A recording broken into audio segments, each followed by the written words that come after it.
A helmet light setup that's so bright, it hurts to look at the center of the projected beam. That's what happens when I test things that people post in the comments. Frickin' Jim here, and this is a no BS test of a stupid bright helmet light setup. In my last helmet light video, I used an Anker LC40 as a helmet light. It was bright, it really complemented the bike's headlight well, and I concluded that night riding was way more fun with a good helmet light thrown in. However, the single Anker LC40 was not bright enough to use on its own without any headlight on the bike. So I set out to create a helmet light setup that was as bright as the bike's headlight. I did want to test out 4 Anker LC40 lights on the helmet, but it would have meant spending $30 more.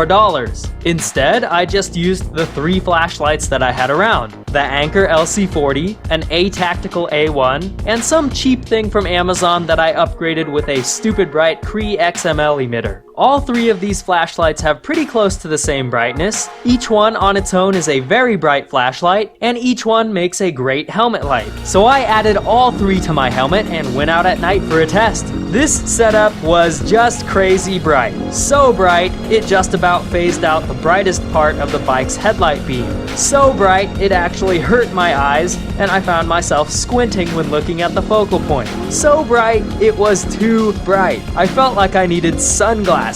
To answer the question, would it be bright enough to go for a night ride without having a headlight on the bike? Yes, it would easily be bright enough, but it still wouldn't be as good as having a headlight on the bike. Here's why. When using only this crazy bright helmet light setup, or using any helmet light setup without a headlight on the bike, you lose most of your perception for how bumpy the terrain ahead is. There's no shadows that you can see since the light is projecting exactly from your point of view, so everything looks very flat. Rocks catch you out of nowhere since they look just like the rest of the terrain, and it's very difficult to judge how steep obstacles are. So while it's possible to ride with only a helmet light, it's just not very safe. If you had to choose one or the other, bike light or helmet light, it's much safer to ride with only the headlight of the bike, because at least then you can tell what's bumpy, what's a cliff, and what's a wall that you're about to run into. And I'd have to say the best setup is a nice bright headlight on the bike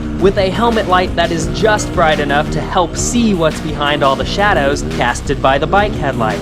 Not this crazy bright helmet light setup that just washes everything out, requires a welding mask to prevent retina damage, and adds a pound of weight to the helmet. Speaking of the pound of weight added to the helmet, it was definitely noticeable. I wouldn't say it was that annoying since I pretty much forgot about it partway through the ride, but I wouldn't be surprised if it caused a sore neck on a much longer ride. The moral of the story is have a headlight on the bike and only use a reasonably bright helmet light. If you have any ideas for other things that I should test, let me know by leaving a comment. If you'd like to become a Frickin' Jim crew member, check out the Patreon link. If you haven't yet subscribed, hit the subscribe button for more no BS tests, bike builds, reviews, moto Q&A, and pure moto shredding.